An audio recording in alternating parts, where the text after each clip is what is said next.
And next we have Elaina. And Elaina is, I believe you said you're dealing with joint pain. Is that correct?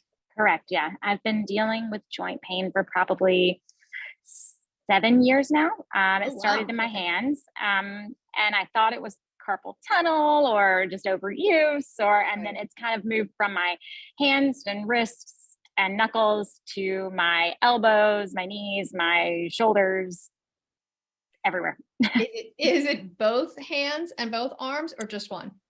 It's predominantly in my right arm, but I Yeah. do feel it sometimes in my left.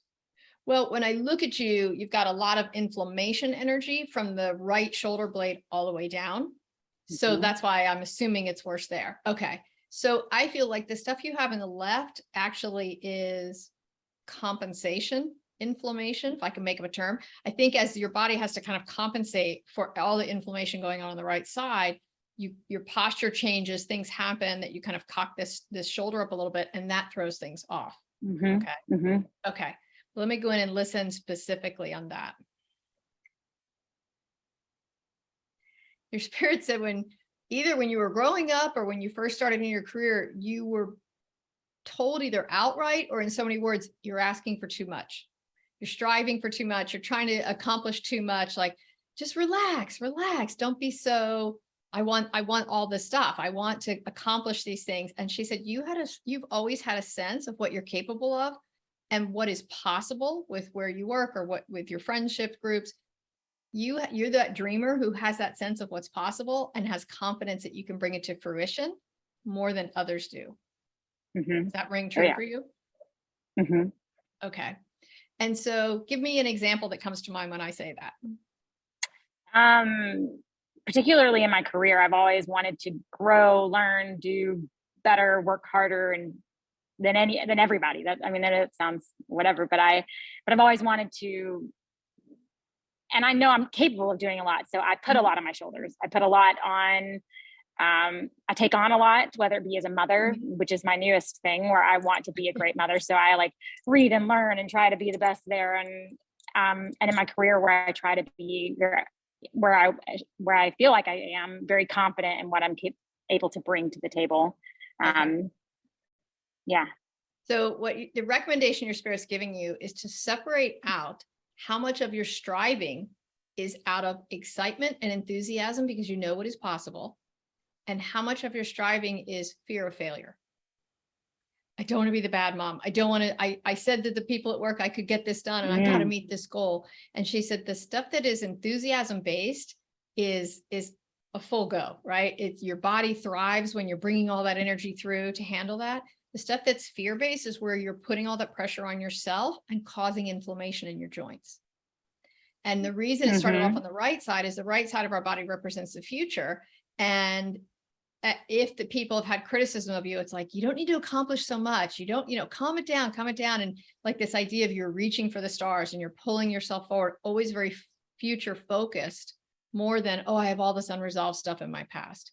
And so that striving for more in the future has located more of that inflammation on that right side. I don't want to fail in the future. I've been successful so far, but what if this doesn't work? Right. And yeah, so it's totally that's where I am right now. okay. And so that idea of your spirit saying, feel into how much of this is passion based, enthusiasm, excitement, how much of it is fear based. And the fear based stuff, it's like as it comes up, you step away from it, right? It's like to see it as two channels in your brain. And I can't afford the luxury of hanging out on Fox News because it's too negative. It's too fear based.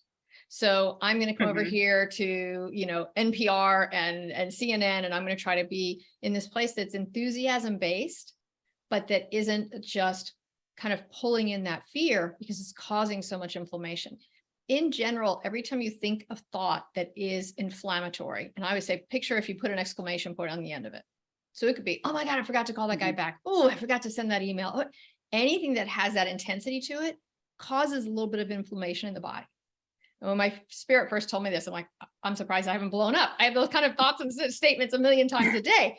But when you can make that connection between inflammatory thinking and statements and inflammation in your body, you start paying more attention to How do I talk out loud? How do I talk to myself? How do I police myself? Is it that whip of, oh my God, don't forget to do this. You can't do that. You can't mess up. You can't do this.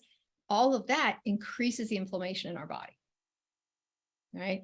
Could it also be the environment that I surround myself with, because I feel like I'm in like that, not surrounded in an environment that's exciting at the moment. Like it's a very, I don't want to say toxic, but it's just very the opposite of positive. Sorry, my Such words the are diplomatic escaping me. wording there. Yeah, I mean, I can feel that it's a bit of a pressure cooker where you are now. That's how I would probably phrase it, in that it's more led by fear than led by positive, right? Goal seeking, that sort of thing. So yes, absolutely. Because if you're trying to stay off Fox News, but every time you walk into a different room, Fox News is playing on the TV in the background, absolutely, it encourages that fear-based thinking, right? So they always say, beware the company you keep, because it is impacting you all the time. That energy that you're surrounding yourself with is absolutely impacting you. So until you can get out of that job environment, try to work from home, try to have lunches periodically with friends who are more cheerleader types and who are more positive and optimistic, and see what's possible, not see the potential for failure. Right. And then especially pay attention to how that inner voice in your head and how you're motivating yourself. Are you motivating yourself by fear of failure, or are you motivating yourself by confidently getting excited about things? Confidently getting excited about potential pulls extra healing energy into the body and it helps you thrive. Motivating yourself by fear of failure makes it harder. Okay. Thanks You for joining us today. That was great. Thank you so much. You're welcome. Thank you. If any of this resonated with you, and I hope it did, tune in tomorrow and every weekday for the month of October at 1:30 Eastern Standard Time. And we'll see more live readings and see how much of the connections you can make between what's going on in your physical body and in your life and what you're thinking and feeling. Thanks.